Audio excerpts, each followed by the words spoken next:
हम तो पूछेंगे में अगले आधे घंटे डिबेट नंबर 2 नमो पर शरीफ वार। भारतीय जनता पार्टी जब भी सत्ता पे आती है तो ये टेररिज्म इस देश में बढ़ते रहा है। जो आदमी ने बोला पाकिस्तान के सरकार पर इतना अटैक किया है वो गले मिल रहे हैं। अच्छे दिन के बारे में हम देश को हम ये टेररिस्ट के हाथ में देने का काम कर रहे हैं, ऐसा हमें लगता है। ये सरकार पूरी फेल हो गई है। पठानकोट आतंकी हमले ने पीएम मोदी और केंद्र सरकार के खिलाफ कांग्रेस के हाथ एक बड़ा हथियार दे दिया है। कांग्रेस इसे वार के बड़े मौके की तरह ले रही है। बुधवार को कांग्रेस ने इस वार के लिए पूर्व गृह मंत्री सुशील शिंदे को मीडिया के सामने पेश किया और वो कुछ बोलते उससे पहले पीएम मोदी के वो पुराने बयान सुनाए गए जो उन्होंने वक्त वक्त पर पाकिस्तान और आतंक के खिलाफ दिए थे। पाकिस्तान को उसी की भाषा में जवाब देना चाहिए, ये लव लेटर लिखना बंद करना चाहिए। हमारे जवानों के जो सर काट लिए गए थे, भारत के विदेश मंत्री जयपुर जाकर के पाकिस्तान के मेहमानों को बिरयानी खिला रहे थे। पठानकोट हमले के दूसरे दिन से ही कांग्रेस पीएम मोदी को उनकी पाकिस्तान नीति को लेकर घेरने में जुटी है। उपा बैंकॉक से लेकर उनकी लाहौर यात्रा तक पर वो सवाल उठा रही है। एक देश का प्रधानमंत्री दूसरे देश के प्रधानमंत्री को मिलता है तभी क्या बातें हो गई, ये लोगों को देश को बताना जरूरी होता है। पठानकोट आतंकी हमले की जांच अभी चल रही है। पाकिस्तान ने भारत की हर संभव मदद और इसकी साजिश रचने वाले आतंकी संगठन के खिलाफ जल्द सख्त कार्रवाई का भरोसा भी दिया है। हालांकि बात सबूतों पर टिकी है, लेकिन देश की विरोधी सियासी पार्टियां उसके इस रुख पर भरोसा करने के लिए तैयार नहीं। सरकार की सहयोगी शिवसेना तक उसे कटघरे में खड़ा कर रही है। ऐसे में बीजेपी के लिए सवालों का जवाब देना भी मुश्किल साबित हो रहा है।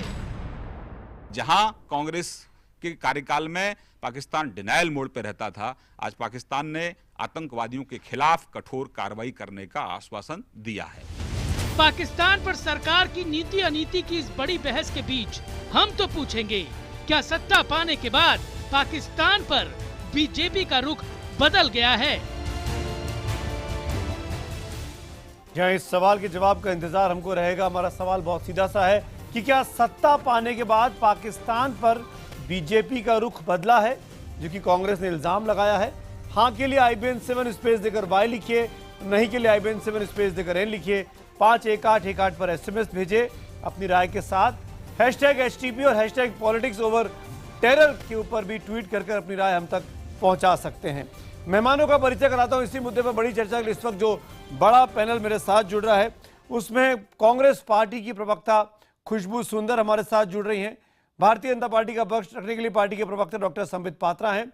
RSS के विचारक संघ की तरफ से राकेश सिन्हा साहब मेरे साथ जुड़ रहे हैं और CPM के नेता पूर्व सांसद हनन मुल्ला साहब मेरे साथ जुड़ रहे हैं। 45 सेकेंड्स का ओपनिंग बजर राउंड और फिर डिबेट को मैं ओपन करता हूं।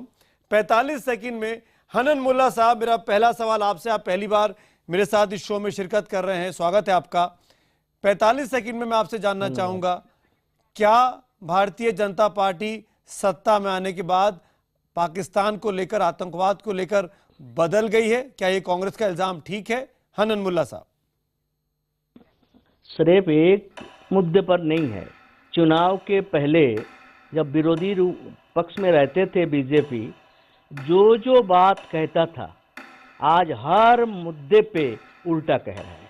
तो सिर्फ उसका उल्टा ना, इसका उलट पुरन है, इसको कैरेक्टर भी है। स्थिति के मुताबिक फैसला करो और बात रखते रखो। आज वही कर रहा है। वही आज कोई जो ऐसा कैसे संगठन सरकार हो सकता जो अपना बेस के अंदर लोग घुस रहा है और उसको रोक नहीं पाता है, और यदि 56 इंच छाती का और सीना का बड़ा बहावा लेने का कोशिश करता है। ये तो कामयाबी जो सरकार का नाकामयाबी है, ये देश के लिए एक खतरनाक परिस्थिति पैदा। मुल्ला साहब 45 सेकंड होगा, मैं लौटूंगा आपके पास। राकेश सिन्हा साहब, मैं चाहूंगा हनन मुल्ला साहब ने जो गंभीर इल्जाम लगाए हैं उस पर आपकी क्या राय है?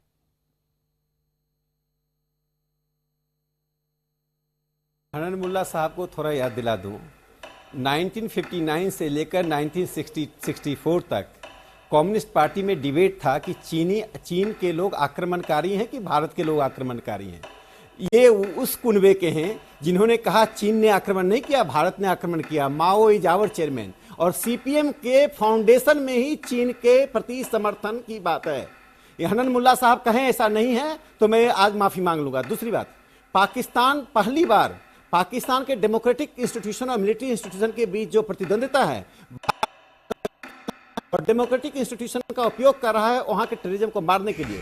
यदि पाकिस्तान उससे पीछे हटता है तो उसे छठी का दूध याद दिला दिया जाएगा। भारत ने 45 सेकंड मैं लौटता हूं आपके पास। खुशबू जी, मेरा सवाल आपसे, संबित पात्रा फिर जवाब मैं आपसे लूंगा। क्या ये वक्त है राजनीति करने का? ये सवाल खड़े हो रहे हैं कि कांग्रेस पार्टी अभी पूरी तरीके से कॉम्बिंग ऑपरेशन खत्म भी नहीं हुआ है और लगातार बीते 2-3 दिनों से सरकार को कटघरे में खड़ा करने की कोशिश कर रही है। खुशबू सुंदर।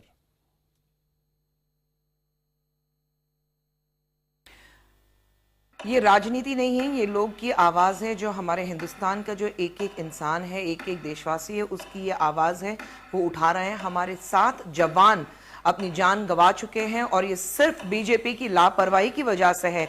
यहाँ पर इतनी आतंकवादी हो रही थी और हमारे प्रधानमंत्री जी बैंगलोर में योगा सिखा रहे थे। हमारे जो रक्षा मंत्री हैं मोहन पारिकर साहब, वो गोवा में बिजी थे। बाकी लोग कहाँ थे पता नहीं, ये तो लोग लेट जानते हैं। मैं पूछना चाहूंगी बाकी लोग कहाँ थे जब ये आतंकवादी हो रही थी? कहाँ थे सब लोग? 5 दिन बाद सब क्यों जागे हैं? जी चलिए, आपने अपनी बात पहले पूरी की। संबित पात्रा, भारतीय जनता पार्टी जब विपक्ष में थी, प्रधानमंत्री जब विपक्ष में थे, कांग्रेस को घेरना होता था तब की सरकार को, तो बहुत कड़े और कठोर नेता के तौर पर सामने आते थे पाकिस्तान के मामले पर, आतंकवाद के मामले पर। अब बदल गए हैं कांग्रेस का इल्जाम, जवाब दीजिए। देखिए, शुक्र है कि हम जब ऑपोजिशन में थे तब इनको घेरते थे, वरना ये तो पाकिस्तान को घेरने से परहेज कर रहे थे। मैं आपको याद दिलाऊं, 26/11 चल रहा था जब एनएसजी कमांडो वहां पहुंचे थे, लोगों को बचाया जा रहा था, तो इनके दिग्विजय सिंह सोनिया जी के कहने पर पाकिस्तान को क्लीन चिट देने गए थे। उन्होंने कहा ये पाकिस्तान थोड़ी कर रहा है, ये तो आरएसएस साजिश रच रहा है, ये तो हमने दहाड़ मारा, तब जाके इन्होंने पाकिस्तान का नाम लिया। जब हेमराज का सर कट गया तो आपको याद है, भरे पार्लियामेंट में, पार्लियामेंट के फ्लोर पे AK एंटनी साहब डिफेंस मिनिस्टर कह रहे थे ये पाकिस्तानियों ने थोड़ा काटा है, ये तो किसी और लोगों ने पाकिस्तानी कपड़े पहन के अंदर घुस गए थे। हमने ऑन रिकॉर्ड दहाड़ मारा, तब इन्होंने उसको अमेंड किया और कहा नहीं नहीं पाकिस्तानियों ने मारा है। आज पूरा हिंदुस्तान देख रहा है कि इस प्रकार हम Pakistan 45 second now the debate is open. Sambit Patra, मेरा पहला सवाल आप ही से, आपका एग्रेसिव रूप देखकर मुझे अच्छा लगा, लेकिन जिस तरीके से कांग्रेस पार्टी ने आज प्रधानमंत्री मोदी की पुरानी वीडियो क्लिप्स दिखाई हैं, आपको लगता नहीं कि बीजेपी के रुख में अंतर दिखाई देता है, प्रधानमंत्री मोदी के रुख में अंतर दिखाई देता है पाकिस्तान को लेकर? सुमित जी, मैं यहां सीना ठोक के कह देता हूं, नरेंद्र मोदी जी को दिन रात हम लोग देखते हैं, इस व्यक्ति में किसी प्रकार का बदलाव नहीं है। इंतजार करिए, जो हिंदुस्तान के ऊपर आंख उठा के देखेगा उसको बख्शा नहीं जाएगा। राजनीति मत करिए, हमने पेरिस देखा है, 9/11 देखा है, वहां के राजनेता मिलके बोलते हैं। दुखद है कि यहां एक कांग्रेस जैसी पार्टी है, और सही कहा राकेश सिन्हा जी ने, लेफ्ट जो कि चाइना को अपना माई बाप मानती है, वो हम पे सवाल करती है। देखिए, पहली बात, म्यांमार में हमने क्या किया, नॉर्थ ईस्ट में हमें कोई आंख दिखा रहा था, क्या किया? एक पाकिस्तान का बोट असला लेके हिंदुस्तान में गुजरात की तरफ बढ़ रहा था, क्या किया हमने? जब हमने पाकिस्तान के बोट को मारा तो यही कांग्रेसी थे जो कह रहे थे ओहो ये तो हमारे भाई आ रहे थे, इनको क्यों मार दिया? खुशबू जी जवाब दीजिए। भाई आ रहे थे, इनको क्यों मार दिया? सिक्योरिटी है वो क्लियरली कहती है, बीएसएफ आज बीएसएफ क्लियरली कहती है पिछले 1 साल में 35% इन्फ्लेशन की हाइक है। ये आप मानते हैं या नहीं मानते हैं? मैं कहती हूं, आपने जो कहा था, आपका स्लोगन था कि हम पाकिस्तान इस अब की बार मोदी सरकार हम करेंगे। क्या हुआ मोदी सरकार में? आपने भाषण क्या दिया था, लोगों को किस तरह से बेवकूफ बनाए थे, कितने झूठे वादे किए थे। जब हम बातचीत करते थे आप कहते थे कि लव लेटर्स लिखना, प्रेम पत्र लिखना बंद करो। भैया हम तो प्रेम पत्र लिखते थे आपके हिसाब से, आप तो वहां जाके झप्पियां लगा के आ रहे हैं, बर्थडे विश करके आ रहे हैं, ऊपर से जा रहे थे, सोचा टपक जाए, टपक लिए और विश करके आ गए, और उसके बिल्कुल 6 दिन बाद हमारे 7 जवान अपनी जान गंवा के बैठे हैं। आप उसके बारे में क्या कहना चाहेंगे? संबित पात्रा, मैं 10 सेकंड में उत्तर, हाँ देखिए, प्रेम पत्र का अर्थ मैं समझाता हूं खुशबू जी। प्रेम पत्र का अर्थ होता है आप वहां जाएं, झप्पी पाएं और उसके बाद कहें हाँ बलूचिस्तान में भी अपना हाथ है, और आप स्टेटमेंट पे दस्तखत करके आ जाए, ये होता है प्रेम पत्र। आज तक हिंदुस्तान के इतिहास में ऐसा प्रधानमंत्री नहीं आया जिसने जाके शर्मल शेख में हिंदुस्तान के सर को शर्म से झुका दिया हो। धिक्कार है ऐसे एक पूर्व प्रधानमंत्री पे, और धिक्कार है ऐसे कांग्रेस पार्टी ने। जिस ऐसे मुस्कुरा क्या रही है सुंदरम जी? आप शायद जानती नहीं होंगी शर्मल शेख किसको कहते हैं, आप शायद जानती नहीं होंगी बलूचिस्तान किसको कहते हैं। पहले तैयार करके आइए कि आप लोगों ने बलूचिस्तान पे क्या स्टैंड लिया था। प्रधानमंत्री थे, शुक्र है आज आपके भी प्रधानमंत्री थे, भूलिएगा मत। जवाब भी दे सकते हैं। आपके जो लफ्ज हैं, आपके जो लफ्ज हैं वो बहुत ही बेहुदा लफ्ज हैं। आपके जो आप कहते हैं कि धिक्कार है, मैं कहती हूँ जो यहाँ पर हमारी जवान है अपनी, हम जवान, हमारे जवान 7 जवान अपनी जिंदगी गंवा चुके थे। आप वहां पर क्या कर रहे थे मोदी जी? आप बैंगलोर में क्या कर रहे थे? आप राजनीति आप करते हैं क्यों? जब बॉम्बे में 26/11 हुआ था, आपके प्रधानमंत्री जी प्रधानमंत्री नहीं थे, सिर्फ मुख्यमंत्री थे। गए थे ना बॉम्बे जाके प्रेस कॉन्फ्रेंस दिया था। पठानकोट जाने के लिए उनको 6 दिन क्यों लगे?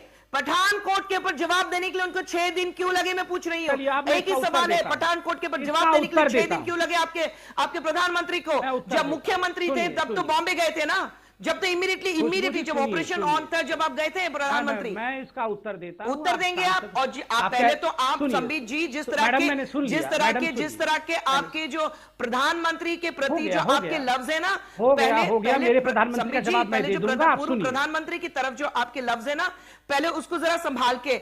वो हिंदुस्तान के लिए तो हम आज तक मोदी जी को हम मोदी जी कहते हैं, हम एक रिस्पेक्टेबल प्राइम मिनिस्टर कहते हैं। फर्क ये है आप पे और हमने कि पाकिस्तान के आगे जाके मनमोहन सिंह और कांग्रेस सरेंडर करके आए थे। 125 करोड़ 125 करोड़ जनता बोल रही है। और सुन लीजिए खुशबू जी, संबित जी उत्तर दे रहा हूं। खुशबू जी, मैं एक बार मैडम का उत्तर दे दूं। मैडम ने कहा कि नरेंद्र मोदी 6 दिन कहां थे। मैं उत्तर दे दूं। सुमित जी, आपको याद होगा जब 26/11 हुआ था तो एक मुख्यमंत्री महाराष्ट्र के अगले दिन अपने सुपुत्र के साथ और एक फिल्म के डायरेक्टर के साथ वहां पहुंचे थे कि 26/11 का फिल्म बनाना है। आपको याद है कॉम्बिंग ऑपरेशन भी पूरा नहीं हुआ था। कांग्रेस में चिंता थी कि पिक्चर कैसे बनाया जाए, वो फिल्म हिट होगा या नहीं। एक इनके होम मिनिस्टर ऐसे थे जो 3 बार कपड़े बदल के दिन में यहां कभी वहां कभी जाके बयान दे रहे थे। प्रधानमंत्री होम मिनिस्टर अगर कॉम्बिंग ऑपरेशन कॉम्बैट ऑपरेशन के दौरान पहुंच जाएं तो आप बताइए पूरा का पूरा शिफ्ट वीआईपी मूवमेंट की तरफ हो जाएगा और जो कॉम्बैट ऑपरेशन चल रहा है उसमें इफेक्ट होगा। तो आप बताइए कौन ज्यादा बुद्धिमान सत्ता है? वो सत्ता जो पिक्चर, ठीक है, आपने उनकी बात का जवाब दे दिया। जो अब एक मिनट, अगर यहाँ पर पूरा कॉम्बैट ऑपरेशन बदलता है तो आपके उस वक्त जो प्रधानमंत्री जो सिर्फ मुख्यमंत्री थे वो बॉम्बे क्यों गए थे? खुशबू जी, बॉम्बे में जाके प्रेस मीट क्यों दी थी? उस वक्त उनका क्या उससे लेना देना था? खुशबू जी, गुजरात के जो काम आपके हिसाब से उस वक्त नरेंद्र मोदी गुजरात के मुख्यमंत्री होने के नाते कर रहे थे, यानी राजनीति कर रहे थे, वो काम आज की तारीख में आपकी पार्टी के प्रवक्ता कर रहे हैं, रोज ब्रीफिंग पे ब्रीफिंग कर रोज सरकार को घेर कर। और यही बात मेरा सवाल है। कर ही नहीं रहे हम, तो उनको उनकी बातें याद नहीं ये और क्या हम उनकी बातें उनको याद अभी ऑपरेशन तो पूरा हो जाने दीजिए। अरे खुशबू जी, ये भी एक सच्चाई है। खुशबू जी, ये भी एक सच्चाई है, पठानकोट में उस बेस कैंप में हजारों लोग रहते हैं। 22 किलोमीटर का वो इलाका है, लेकिन कोई भी हॉस्टेज नहीं बना। मैं कह रही हूँ, ये हम सब जानते हैं। मुंबई में क्या हुआ हमने देखा। कैंटोनमेंट है। हाँ, मैं वही कह रहा हूँ, 50,000 आर्मी कैंटोनमेंट है। बिल्कुल, लेकिन कोई हॉस्टेज नहीं बना, कोई भी इंपॉर्टेंट इंस्टॉलेशन खराब नहीं हो पाया। हमारे सैनिकों ने जान देकर बचाया तमाम चीजों को। खुशबू जी, ये भी सच्चाई है जी, जान देकर बचाए। हम वो 7 जवानों की जाने बचा सकते थे। अगर हम सही वक्त पर अगर कदम उठाते तो हम जाने बचा सकते थे। राकेश सिन्हा, क्या ये जो 7 जवान शहीद हुए हैं इसकी जिम्मेदारी किसकी है? सुमित जी, कांग्रेस सवाल खड़े कर रही है। राकेश सिन्हा, मैं 20 से 24 घंटे, ठीक है खुशबू जी, देखिए मैं कह रहा हूँ 31 की रात को आई थी। राकेश, अरे खुशबू जी, आप चुप तो हो जाइए, बहुत बोल लिया आपने। आप तो एकदम प्रेस कॉन्फ्रेंस करने लगी हैं। मैं जो बात कहना चाहता हूं, खून का एक कतरा हिंदुस्तान का खून का खतरा है, हम उसका बदला लेंगे। लेकिन एक बात सुन लीजिए सुमित जी, आतंकवाद को इतनी सतही तरीके से देखने की कोशिश कांग्रेस ना करे। कांग्रेस के लोगों का फेवरेट डेस्टिनेशन है वाशिंगटन होता है, वहां बहुत जाते हैं लोग, घूमने जाते हैं, आराम करने जाते हैं, तो कम से कम वहां के रिपब्लिकन डेमोक्रेटिक पार्टी से सीख लें। कम हो सकता है सरकार से 10 चूक हुई हो, क्या टेलीविजन चैनल पर आकर आप एक दूसरे को सास बहू की झगड़ा करेंगे? देश आतंकवाद से लड़ना चाहता है, एक कॉम्प्लेक्स इशू है। और आप मेरी बात सुन लीजिए, अरे खुशबू जी मेरी बात सुन लीजिए, पाकिस्तान को यदि तोड़ना है तो सिर्फ ज्योग्राफिकली नहीं तोड़ना है, पाकिस्तान के मन मस्तिष्क को तोड़ना होगा, डेमोक्रेटिक लीडरशिप, मिलिट्री लीडरशिप को तोड़ना है। पाकिस्तान में सक्रिय हस्तक्षेप हो रहा है, पहली बार 60 सालों में पाकिस्तान के भीतर हम बिल्कुल राजनीतिक सामरिक हस्तक्षेप कर रहे हैं, आपको दिखाई नहीं पड़ रहा है तो देख लीजिए। हनन मोला साहब, रहील शरीफ की सुन लीजिए, पठानकोट की जगह 10 पठानकोट हम कर सकते हैं, लेकिन उसका एक तरीका होता है। रहील शरीफ आज साइडलाइन हो रहे हैं पाकिस्तान के भीतर, वहां के आतंकवादी ठिकानों को ध्वस्त करने की जो तैयारी होगी, यदि पाकिस्तान साथ नहीं देगा तो भारत कार्रवाई करेगा। हनन मोला साहब, ये पहली बार हुआ है कि भारत पर आतंकी हमला हुआ हो तो पाकिस्तान के प्रधानमंत्री का फोन आया और पाकिस्तान ने बाकायदा डे 1 से कहा कि हम आपकी इस पूरे काम में मदद करने को तैयार हैं, दुख जता रहे हैं। क्या ये डिप्लोमेटिकली शिफ्ट नहीं है पाकिस्तान के स्टैंड में? हनन मोला, अभी सुने, पाकिस्तान के बारे में कांग्रेस और भाजपा दोनों ही हिंदुस्तान के साथ गद्दारी किया है। कोई कांग्रेस हो या भाजपा हो, अपना अपना परिस्थिति का देखना ना। कोई अकवाट सवाल होता तो बीजेपी का प्रवक्ता अपना जो संतुलन खो देता है, संबित पत्र जो कर रहा है। बात यही है, आसाम में जो रैंक बनने, सुनिए, अरे सुनो तो, आपको चिल्लाता रहता है, बीजेपी का है नहीं, बीजेपी से चिल्लाता है और अपना झूठ को साबित करने के लिए चिल्लाने के अलावा बीजेपी का हथियार नहीं है। सुनो तो, अरे सुनने का हिम्मत दिखाओ, सुनने का हिम्मत दिखाओ, सुनने का हिम्मत दिखाओ।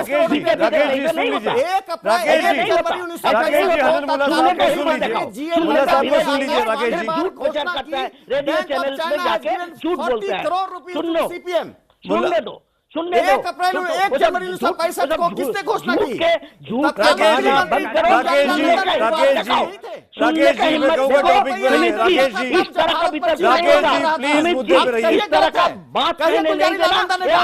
बीजेपी का टैक्टिस है, आरएसएस बीजेपी का टैक्टिस है, किसी का आवाज को गुलजारीलाल नंदा ने आरोप लगाया, लाल बहादुर शास्त्री देश के प्रधानमंत्री थे। सुनने का हिम्मत नहीं है। राकेश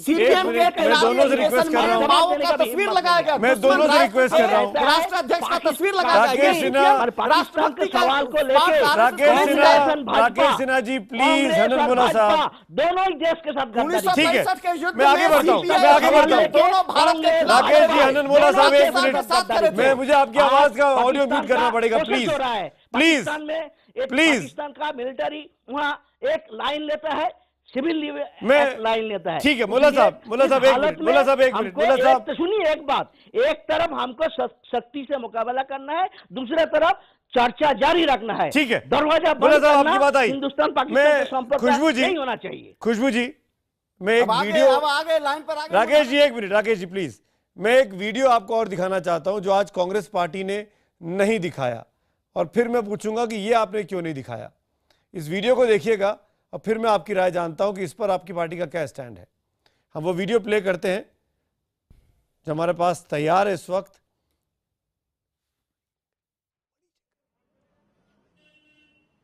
ये तस्वीरें हैं, एक संदिग्ध को पकड़ा है वहां की उस वक्त की, लेकिन मणिशंकर अय्यर का एक बयान भी आया था जो मैं जिस बारे में, ये एक संदिग्ध की तस्वीरें हैं कुछ देर पहले की है जिसको पकड़ा गया है पठानकोट में। खुशबू सुंदर, आपको याद होगा, ये तो तस्वीरें दिखा दी मैंने, मणिशंकर अय्यर जी का एक बयान था, मणिशंकर अय्यर जी का बयान भी सुन लेते हैं और फिर मैं आपसे पूछता हूं क्या करने की जरूरत है इंडिया पाकिस्तान को ताकि ये पैसे खत्म। पहले तो मोदी को निकालो, पहले मोदी को नहीं तो बात आगे बढ़ने वाली नहीं है, और जब भी बात तो आगे बढ़ती है। लेकिन आप आईएसआई से कह रहे हैं, किससे कह रहे हैं कि मोदी को निकालो? आपने निकाला है? नहीं, मेरा ये कहना है कि हमें 4 साल और इंतजार करना होगा। ये सब बड़े ऑप्टिमिस्टिक हैं कि मोदी साहब के रहते हुए हम आगे बढ़ सकते हैं, मुझको नहीं लगता है। खुशबू जी, ये वीडियो आज नहीं दिखाया सुशील कुमार शिंदे साहब ने, रणदीप सुरजेवाला ने, अपने नेता मणिशंकर अय्यर का, जहां वो पाकिस्तान में जाकर पाकिस्तान के पैनलिस्ट के बीच में बैठकर कहते हैं कि मोदी साहब को हटाइए। मोदी साहब को हटाइए। उन्होंने ये कहा है कि पाकिस्तान से कहा है कि आप मोदी सरकार को हटाइए। क्या उन्होंने पाकिस्तानी से कहा कि मैं पाकिस्तान लोगों से दरख्वास्त करता हूं कि मोदी को हटाइए?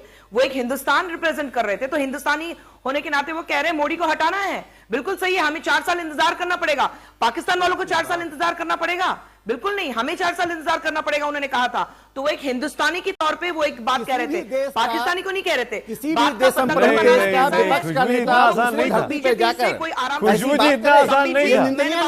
खुशबू जी जब तक मैं मोदी जी के पर सवाल खड़े कर रहा था तब तक आपको मेरी बात अच्छी लग रही थी। जमीन पर जाकर नहीं, आज पाकिस्तान की जमीन पर जाकर पाकिस्तान के पैनल पर बैठकर पाकिस्तान के एंकर को कहना उनको हटाइए हमें लाइए, इसका मतलब क्या है? उनको हटाइए हमें लाइए।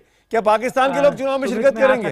क्या समित एक मिनट, उनको हटाइए। आप हमेशा, वही मैं कह रही हूं, एक बात का वो क्लैरिफिकेशन भी मणिशंकर अय्यर साहब खुद दे चुके हैं। नहीं दिया। पाकिस्तान से कांग्रेस पार्टी ने एक्शन नहीं लिया, मणिशंकर अय्यर ने उस पर बात करने से मना कर दिया। कोई क्लैरिफिकेशन नहीं आया अभी तक। नहीं, हमने एक्शन नहीं, हमने क्लैरिफिकेशन दिया था। हमें उसमें कोई बात गलत लगी नहीं तो हम एक्शन क्यों लें? संबित पात्रा, बात हमें गलत नहीं, उन्होंने कहा था, उन्होंने पाकिस्तान से कहा था कि हम हिंदुस्तानी होने के नाते बोलने दीजिए। हाँ, अब इसको गलत मतलब क्यों निकालते रहते हैं? समझ गए। नहीं, सवाल मुझसे था, उस वक्त तो आप बीच में बोल रहे थे। हाँ, संबित पात्रा, मैं नहीं संबित पात्रा बोलता हूँ। हाँ, देखिए, खुशबू जी की गलती नहीं है, वो राजनीतिक अपरिपक्वता है, इस कारण से वो मणिशंकर अय्यर जी को भी सही ठहरा रही है। हमें क्षमा कर देना चाहिए उन्हें। एक बड़े पर्दे पर आइए। देखिए सुमित जी, मैं एक पते की बात कहूं, हम लोग बहुत डिस्कशन पठानकोट को लेकर कर रहे हैं। आप इतना बड़प्पन मत दिखाइए ना, इंटॉलरेंस की तो आप लोग ने हद पार कर चुके हैं। आप लोग आज क्या बड़ा आप मुझे क्षमा कर दीजिए। चलिए, मैं आपको क्षमा नहीं करता हूं, आप ही क्षमा कर दीजिए। बीच में मत बोलिए। आप लोग नहीं, आप मुझे क्षमा कर दीजिए मैडम, और बीच में मत बोलिए। जो राजनीति है ना, इतनी बेहूदी हो चुकी है, बहुत खराब है। हम लोग, अब मुझे बोलने मतलब दीजिए। उसमें कुछ सवाल ही नहीं। खुशबू जी सुन लीजिए, प्लीज बोलने दीजिए। खुशबू जी आपके बीच में संबित पात्रा नहीं बोल रहे थे, उनको बोलने दीजिए, मुझे वाइंड अप भी करना है। संबित पात्रा, हाँ देखिए, मैं बताता हूं, आप पूरे इस ऑपरेशन को स्टडी करिए। इतना स्पेसिफिक इंटेलिजेंस हिंदुस्तान के इतिहास में कभी नहीं आया। ये हम नहीं कह रहे, ये इंटेलिजेंस एक्सपर्ट्स कह रहे हैं, एक्सपर्ट्स कह रहे हैं।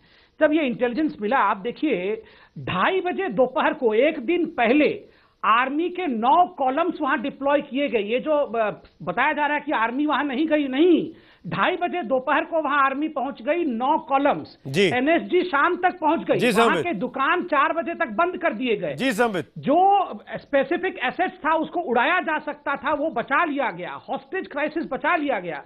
मैं बताऊं आपको, इतना सक्सेसफुल ऑपरेशन आज तक कभी नहीं हुआ। ये मेरा, और इसका श्रेय केवल और केवल हमारी आर्मी, हमारी पैरामिलिट्री फोर्सेस, हमारी इंटेलिजेंस को जाता है। राजनीतिक तौर से मैं इस पर कोई टिप्पणी नहीं करना चाहता हूं, और हाथ जोड़ के कहूंगा, पेरिस से सीखिए, अमेरिका से सीखिए। जब आतंकवादी हमला हो रहा होता है, खुशबू जी, आप और मैं भाई बहन हैं, एक शब्द में, एक सेंटेंस में बोलिए कि भारत माता की जय, हमारे वीरों की जय। खुशबू जी बोलेंगे आप? मैं कृपया करके बंद करिए, मुझे वाइंड अप करना है। खुशबू जी, आप भारत माता की जय बोलेंगी?